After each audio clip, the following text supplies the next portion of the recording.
Selamat malam semua. Silakan Pak Ibnu, ada yang mau disampaikan? Ya, saya mau menanggapi Pak Horas. Ya. Kalau dikatakan Yesus tidak pernah berdosa, itu menurut perjanjian baru. Tapi kalau menurut perjanjian lama, Yesus berdosa besar karena mensetarakan diri dengan Allah, dengan Bapa. Orang-orang yang meyakini bahwa Bapa itu Yesus, itu kaitannya dengan nama. Namamu yang telah engkau berikan kepadaku. Untuk membedakan Bapa dengan anak, kalau Bapa namanya Yesus, kalau sang anak namanya Yesus Kristus.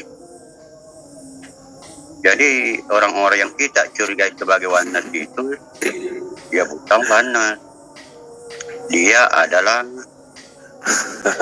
teologi, apalagi namanya, saya lupa istilahnya.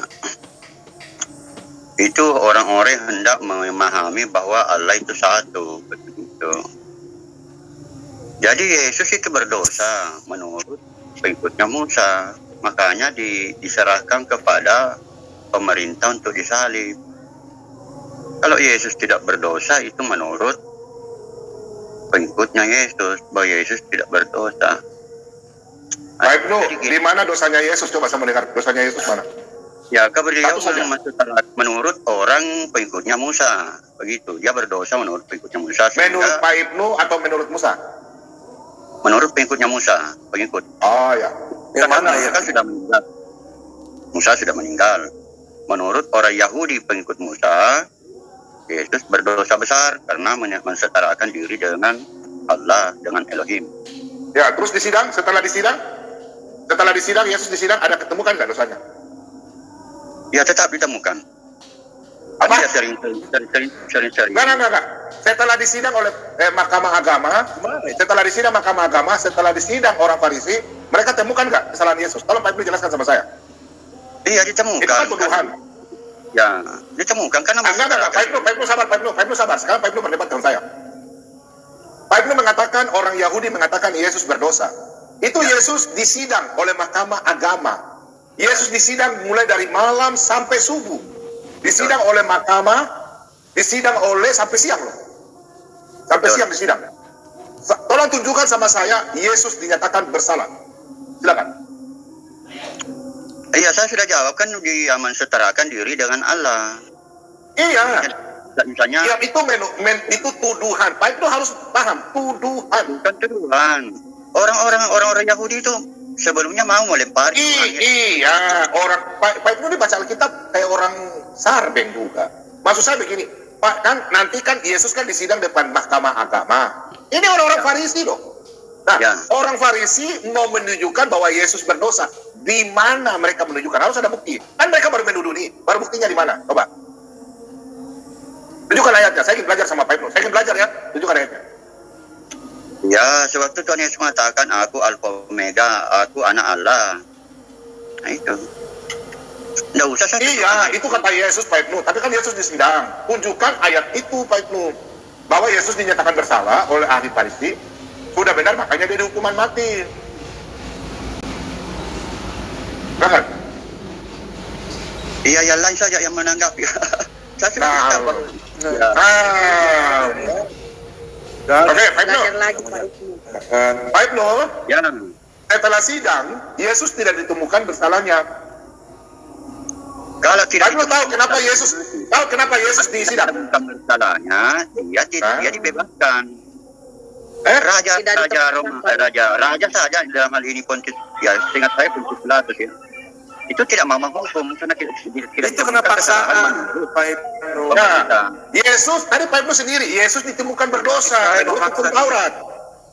Nah sekarang Pak Ibnu, orang ahli Taurat pun tidak menemukan salah satu dosa yang Yesus lakukan, tidak ada. Sampai mereka menyerahkan Yesus ke Pontius Pilatus. Pontius Pilatus tidak ada satupun dosa yang Yesus lakukan. Pontius Pilatus tidak ditemukan. Kembalikan lagi ke ahli Taurat, tidak ditemukan. Sekarang katanya Pak Ibnu, Yesus disalib kenapa? Ayo. Ya, ada beberapa terkait dengan penyaliban itu, bukan satu poin ya, bukan satu masalah. Sebut saja. Kenapa sampai Yesus disalib? Kenapa? Yang paling utama itu kenapa Yesus disalib atas usulan orang Yahudi. Ya, terus apa lagi? Karena dia mensetarkan diri dengan Allah. Itu.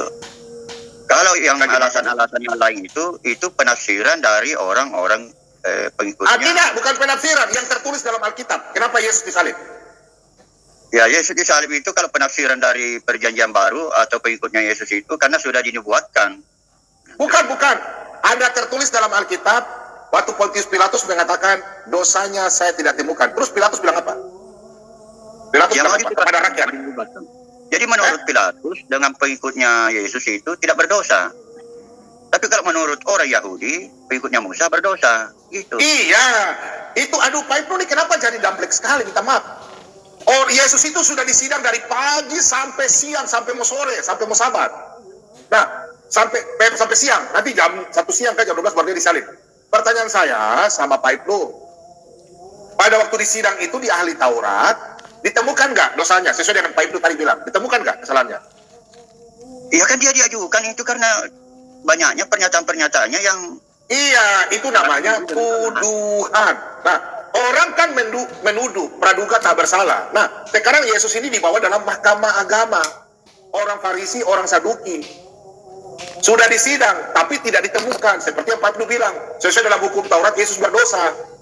Tidak ada, saya bisa tunjukkan ayatnya, tapi saya sebentar makan. Pak Ibnu saya tanya, Pak Ibnu paham ya? Tidak ditemukan. Makanya orang-orang Farisi membawa Yesus ke Pontius Pilatus. Terus Pontius Pilatus bilang apa? Ayo Pak Ibnu, Pontius Pilatus bilang apa? Ya, tidak menemukan. Saya tidak menemukan. Oke, terus Pontius Pilatus silakan kepada siapa? Ya, dia tidak menemukan kesalahannya. Terus Pontius Pilatus serahkan kepada siapa? Saya tidak ingat lagi. Nah, Pak Ibnu jangan framing. Yesus berdosa. Pontius Pilatus sudah framing tadi karena tidak bisa membuktikan. Dengar dulu, makanya belajar. Tetapi salib. Makanya belajar. Bukan begini. Pak Ibnu harus belajar. Dengar. Yesus berkata, anak manusia akan diserahkan kepada tua-tua dan kepada pemimpin-pemimpin Israel. Disalibkan dan mati di atas kayu salib. Itu 4 kali peringatan. Jadi bukan Yesus katakan anak manusia mati karena dosanya. Nggak ada. Nah, makanya Yesus ini ditangkap oleh ahli Taurat dengan tuduhan bahwa Yesus menghujat, menyamakan dirinya dengan Allah. Makanya Yesus ditangkap, dibawa ke mahkamah agama. Setelah mahkamah agama disidangkan bawa ke pemerintahan Pontius Pilatus, Romawi. Setelah di situ Pontius Pilatus tidak menemukan kesalahan. Dia cuci tangan. Langsung Pontius Pilatus membawa Yesus, suruh Yesus diserahkan kepada Raja Herodes. Pak Ibnu harus tahu. Betul, Herodes. Ya, Raja Herodes tidak menemukan salah satu kesalahan Yesus. Oke? Setelah Raja Herodes mengatakan, pemerintahan ini siapa yang mengatur? Pontius Pilatus. Dikembalikan lagi kepada Pontius Pilatus. Pontius Pilatus tidak bisa lagi. Pontius Pilatus bilang kepada ahli-ahli Taurat yang ada di bawah, Yesus yang mana yang kalian mau selamatkan? Pak Ibnu harus baca Alkitab, jangan cuma baca kayak tikus yang jalan kiri kanan, hajar pakaian kiri kanan. Saya marahin. Harus Pak Ibnu baca Alkitab. Pontius Pilatus berkata, hai orang-orang Israel, hai ahli-ahli Taurat, Yesus mana yang kalian harus bebaskan? Yesus Barabas atau Yesus orang Nazaret? Ya. Salibkan dia, salibkan Yesus Nazaret. Karena sudah tidak ada ketemukan dosanya. Kebencian itu dan sesuai dalam nubuatan, makanya Yesus disalibkan. Bukan karena Yesus berdosa. Itu Pak Ibnu, pernyataan Pak Ibnu bahaya tuh. Enggak, saya tetap konsisten dengan pernyataan saya. Ya sudah, terserah. Pak Ibnu punya sudah. Ya. Silakan yang lain ya. Diskusi pada waktu Pontius Pilatus itu meminta siapa yang akan dibebaskan, di situ menunjukkan bahwa pengikut-pengikut Musa itu yakin sekali dengan apa yang mereka pikirkan. Jadi menurut pemahamannya pengikutnya Musa, Yesus itu berdosa, begitu. Izin Pak Bom, izin. Jadi saya nggak nyangka juga Pak Ibnu ini tiba-tiba pemahamannya apa namanya ya, di luar dugaan saya. Bagaimana bisa Pak Ibnu berpikir seperti itu? Berarti Pak Ibnu tidak membaca. Saya membaca, Pak. Saya membaca. Iya, saya melihat kejadiannya seperti itu. Kejadian itu seperti itu, bahwa orang-orang pengikutnya Musa tetap menganggap Yesus bersalah karena mensetarakan diri dengan Allah. Emang Musa nggak mengajarkan? Emang Musa nggak mengajarkan tentang Trinitas, Pak Ibnu? Kalau menurut Pak Ibnu, saya mau tanya Pak Ibnu. Iya. Apakah Musa mengajarkan? Apakah Musa mengajar? Yang jelas Musa tidak pernah berdoa. Doa Bapa kami tidak pernah. No, bukan itu ukurannya. Apakah Musa mengajarkan Trinitas atau tidak? Setahu saya tidak. Oke. Sekarang saya minta izin Pak Bom. Jadi di perjanjian lama itu tidak ada orang atau nabi pernah mengatakan Allah Tritunggal, tidak ada. Sabar. Supaya diskusinya enak, Pak Ibnu dengarkan dulu. Nanti kalau Pak Wong Edan sudah selesai, baru Pak Ibnu tanggapi. Silakan Wong Edan. Oke. Jadi bukan soal Tritunggal, tapi meletakkan konsep bagaimana sih Allah itu. Coba ya, minta izin Pak Bom. Kita masuk buka dulu Kejadian 1 ayat 26. Jadi untuk kita teman-teman Kristen juga, ya, bagaimana Musa itu menjelaskan tentang Trinitas, walaupun dia tidak sebutkan, tapi itulah fondasinya, ya, bisa dibuka Pak Bom. Jadi biar jangan tidak ada ayat yang berdiri sendiri Pak Ibnu, itu semua berkaitan, ya. Di Kejadian 1 ayat 26 ya, nah, kita baik-baik. Walaupun Musa tidak mengucapkan spesifik, ya. Mau ini ya sedikit tentang pengajaran. Ehad dan Yahid sama nggak? Tidak menyelesaikan masalah itu, tidak menyelesaikan masalah.